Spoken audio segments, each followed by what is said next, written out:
got done listening to Revenge of the Dreamers 3.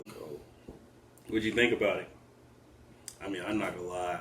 It was pretty good. I liked it. I mean, all the different artists, and I see that J. Cole's definitely featuring more artists and doing a lot more. As he did a song with 21 Savage. Now he tried Young Nudy, which is one of my favorite trap artists. So I thought it was pretty good. What'd you think? First off, like, before everything, like, this whole album is not just a regular album. The fact that everything that went into this is like, it's a whole, I feel like this is a whole piece to like shift everything. Like, there's a lot, okay, like, we're going to get into it heavy first. There's a lot that goes into it. The fact that he basically got his whole label, like, nowadays it's not likely unless you like a smaller group. He got his whole label together, Associated X, brought in people from the people he signed his own state in. He signed like Jid. I honestly feel like all the Atlanta niggas on the album, like, a lot of them came in through Jid. Like, Jid was like, y'all ain't heard no Nudy? Like, y'all ain't heard, oh, bro, I gotta put y'all on. Like, I feel like, of course, Cole probably, like, listens as an executive. He going through stuff, oh, okay, we hearing about so-and-so. So you word of mouth, and a lot of people listen to stuff. But I really feel like a lot of them that came in was through people that they know. And so they basically made a whole network, created this album in a different way than usual because it brought people from all over. You got North Carolina, you got Atlanta. You got, of course, some New York in there. You got West Coast stuff in there with Buddy. You got, Smino rep St. Louis. Shout out to Young Nudy, though. That's my favorite artist, yo. Shout out to Young Nudy. You already said that. Oh, I did? I'm saying it again, yo. Like, yo, I'm glad to put him on there. Mr. Trap. Definitely a movement. Do you feel like it was worth the wait, though? I mean, he created the wait. Well, they did, like, the whole label created the wait. When you send out invitations and do all of the promo and everything that they did, and then the documentary before that, they, like, created, there was always a want, like, ever since Revenge of the Dreamers 2, like, I played a bunch of stuff over there. I definitely played Night Job at least 100 times. Word. I'm on my night job. But, like, they created more of a need, like, they made a focus on them. They was like, all right, we doing something. Word. And I like how they did it because it wasn't like even Boss was like, y'all had a year. Like, we're gonna tell y'all, we're gonna do something. We doing something. We about to make moves. We gonna do it in silence. Like, and then they dropped the documentary. They had all the invitations. And it was like, boom, there's the project. Like. So let me ask you this: with the two singles they dropped, do you think like it lived up to the hype? You think so? No, they did. They did. Like, I think they dropped 2 EPs, each with a number of the different tracks on there first. Uh-huh. I think because it was Down Bad. I think it was Down Bad in Costa Rica, and then they dropped like 3 more after that, and then they dropped the whole project. I thought it was only 2. Nah, they did like I'm saying, like, the way they did it was because nowadays people just like consume stuff. Like, people are just like, oh, they dropped some music, I'm listening to the whole thing tonight. Like. That's true. And then they get over it, and then like they have their favorites, and then they wait till the next artist drop their project, and I was like, all right, cool. But like, actually, Cole come in on some like enlightenment, like even on what was that joint he had with Miguel? It was like just the chill joint. Oh yeah. I'm doing chill. And then he just like got into politics and everything on the radio. It was like he like the whole vibe of the song was like, damn, Cole, I'm trying to like I'm trying to smash my girl. You talking about some serious stuff? I know it's a lot of dudes who was like, man, like I like that there's a spirit of accountability as far as people not allowing other people to forget that this is going on. Like, this is real. Like, yeah, we being entertained. This is music, is an industry. We all got to eat off of it. And I like that y'all like the song, but don't forget that real life is happening. True. I can always appreciate that. But, like, for him to kind of have that whole thing where every feature he had kind of carried that concept, and then on this whole project, he talking like, big ass, how to make God flinch. Like, whoa, like, nigga, you switched up. Like, yo. But I think it's more like,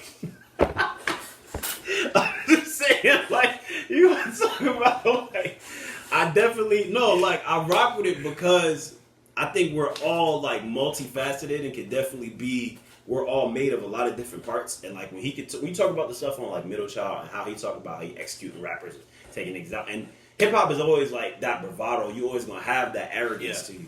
but like the way he switched it to kind of fit in on a song with Nudie and then the baby and then how he come with Jid, like I like that. But on top of that, you got a song like Self Love with the vibe being great and being more of an introspective type thing. Like we were saying, like Deontay Hitchcock bar, like his verse was just like reading it and looking like actually thinking about what's being said and seeing it. It's like, yo, like, Fire. it's not something we've never heard, but definitely the way it's presented in line with everything else is just like, yo, like dude is definitely nice. And then of course Omen on what was that? No, that was the other one with Ari on it. Omen's just like Omen has always been fire to me. Omen has always been nice, and I like that he's like, because you know one of my favorite joints is was that Lambo? Lambo truck. Yeah, when he was talking about Robin. Yo, that video with J. Cole first heard it is hilarious though. Like, I was like, man, it's on some whole 50 Cent how to rob type shit. Word. I rock with that, and just a lot of the different things. Where I'm at right now, I look at things as like part of a bigger conversation. I mean, that's really what the modern crowd is about. But like, I think this is definitely a piece that represents that well. All the artists came hard. Jid came in on every song, was like, I'm about to kill it. I don't care what the rest of y'all doing. I'm spazzing. Yeah. My favorite song out of the whole joint was Sleep Deprived, to tell you the truth. Like that, everybody that was on there, Luke, Omen, you just said Mez. We're doing stuff like packaging things together, but Swivel, I think, is going to be on Earth Gang's album, and them putting that on there, on this, to get more people to look at that in a way is cool, because Earth Gang contributed a lot to it, too. And they be getting signed. I like how Buddy came in. And the fact that they weren't afraid to put certain people, like, I have not heard a lot from Guap Dad 4000 at all. Like I said, J. Cole did something special for hip hop. Yeah, like, that's genuinely how I feel. Like, out of 10 stars, how much you giving this? out of 10 stars? Yeah. Okay, like I said, I don't know. It's like a regular. Can we give it like a purple heart? Purple star? Like, because like I said, overall, like, look at it, like an overall landscape of things. I feel like it's just a special. This is just a special record. So it's a classic to you. Hell no, y'all gotta stop throwing classic around. Like I'm saying, you saying it's special. Like, I'm saying it's special. The focus. You gotta give it time to age. Like this really did just come out like a week ago. But you had rock dudes who were doing covers of Kanye stuff. How other artists started doing the same thing. How you got like Travis Scott and all these other dudes who come out using the same techniques that Kanye showcased on that album. You got classics is like Ready to Die is like just like Nas, like you. True, but man, I'm sorry. To get into the negative, because really it just sounds like I'm hyping it up like overly. Then first you talking about, you like your wife and da-da-da, but you like talking about gotta chop it out of make God flinch. Like, and then you talking like you running up on nigga. And then he talking like that, and then you got Lambo Truck where they talking about him getting right. And I feel like different themes, I can appreciate it, but I feel like it might be a little too much here. I feel like different themes should be appreciated in hip hop overall. So it's not really kind of the different you were looking for, but it's good. Though. It's like, it's good. It's great because I know what it's made of. But it's like, for what it is, without any of that extra stuff, I'm looking like, as far as none of that extra stuff being in there, it's like a very good project. You know, it's straight. I mean, it's definitely something I'll still listen to. I mean, like you said, it ain't been out that long, but I'm still listening to it. But I gave it like 8.3. You see what I'm saying? Like it's different. There's a few songs. It's different but the same.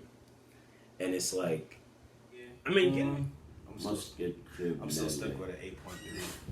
Let's give it an 8 point. I ain't never heard nobody do something at 8.3. It's a new wave, new album. New wave. 8.3. He said the shift. like, there are so many. I'm waiting for them to drop the records that we ain't hear yet, because there's so many records that were on the documentary, and you know, with that many people, like, and only thing Kendrick had on there was a hook. Kendrick got to stop with these surprises and throwing shit out there. I'm waiting on that J. Cole Kendrick album. Y'all better stop playing with me. Stop playing with me. Like, Yeah. You gonna do this to me? You gonna kill my dreams like Yo, that? you know how many times I waited for the J. Cole album, on Born Center. I would blow. Wait, when Born Center first came out? When Born Center came out, and I saw that J. Cole featuring Kendrick Lamar, and that was just Kendrick Lamar on the hook, I would blow. Oh, that's what you mean. Bro. Yo, I remember when that came out. Like, I saw more verses from Luke because, like, I've heard some stuff, but like, I ain't really get to get into Luke like that. Pause. But like, I ain't really get to like hear a lot from him. But I mean, I know about his first the mixtape that got him signed, but I didn't really hear it. I went over it a little bit. Luke, Luke's my one favorite new rapper right now. Like Eagle, Luke? yeah. Not I mean, for Vegas. Bink and honestly, Elite. I wanted more from Elite, but the fact that they had so many. The thing is, like, they had so many different producers. That's also a thing that get hard to get down. Getting that many producers on one accord. It's like they offered a lot of bunch of stuff, but it'd been cool if they did like a. It'd been even more impactful if they did like a thematic thing. It was like there's themes that kind of flow in and out, but if they would have been like on some Quentin Tarantino, every verse into this, do something ridiculously crazy on some Jonathan Hickman, but with like rap, I'd be like, yo, like yo, 11 out of 10. Yeah. Because there are a lot of loose compilations. So This beats most of the other ones. in facts. Well, you say you only heard bits and pieces of one. Out of all three of them though, like I like one the best. What? Yeah, I ain't gonna lie to you. I like one the best. Like the first Revenge of the Dreamers? Yeah, the first Revenge of the Yeah, I like that one the best. I ain't gonna lie to you. And the only because out of all three, it has my favorite song on there. It has Blowing Smoke. That song is so hard, bro. Like that's my head. I don't know, because everything that they just had, Joey and them and Pro Era and all of Beast Coast already had that album they dropped. That probably, you never know, they might have been in there. Did I see them on the documentary? I ain't even watched the documentary yet, so I gotta Nah, watch but it. like having all of that would have been too many niggas. Like it would have been way too many niggas. Like It was already too many niggas. Joey Badass is definitely one person I'd like to see on. Because his verse, J. Cole's verse on Landed It Free.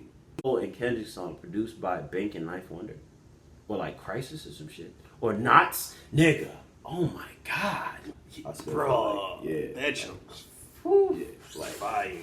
Who else I'd like to be on there? Shlum. I'm trying More to nudie. Oh yeah, Young Nudie on every song. Young Nudie on all the Every- songs. That's already a 10. We have him on every song. Nah, I'm trying to think who else would be a good rapper. Because I just saw Joey Badass, right? Freddie Rhapsody. Gibbs, Rhapsody. No, because I feel like that's what I'm saying. This was done over. It would have been an even wilder album, which would be great. But like schedules and niggas is on tour and real life and everything else you got going on. It's man, if they would have had everybody that collaborates with like the Smino and Saba Camp, like I think Cam actually no, it was Cam. Cam might have been at the sessions. I don't know if any of his beats was on here because I didn't hear that Cam OB sound. But he's definitely somebody that collaborated with them a lot. You know who they could have collaborated with? Who? Dylon. I've been saying this for a while. Like content wise, we've been getting spoiled. Like, and we've all been getting spoiled. We've all been getting too much, like overloaded. The fact that, like, just last year when I was thinking about everything, a lot of it was disappointing, but a lot of it was also great. Like when you got that whole Endgame, we got Stranger Things season 3, we got Revenge of the Dreamers Volume 3, like. It's too much in there, and we don't have enough time to, like, that's why we wait. That's why I waited. I was like, yeah, we can just push this back, because if we review stuff, like, everyone's reviewing stuff the day it comes out. Like, oh, it's 12 o'clock, and listen to it 3 times. Like, it's not enough. You gotta give it time. You gotta sit with it. You gotta come back. That's what I'm saying. When people throwing classic out there too much, it's too much of that going on. It's not enough appreciation. It's too much consumption.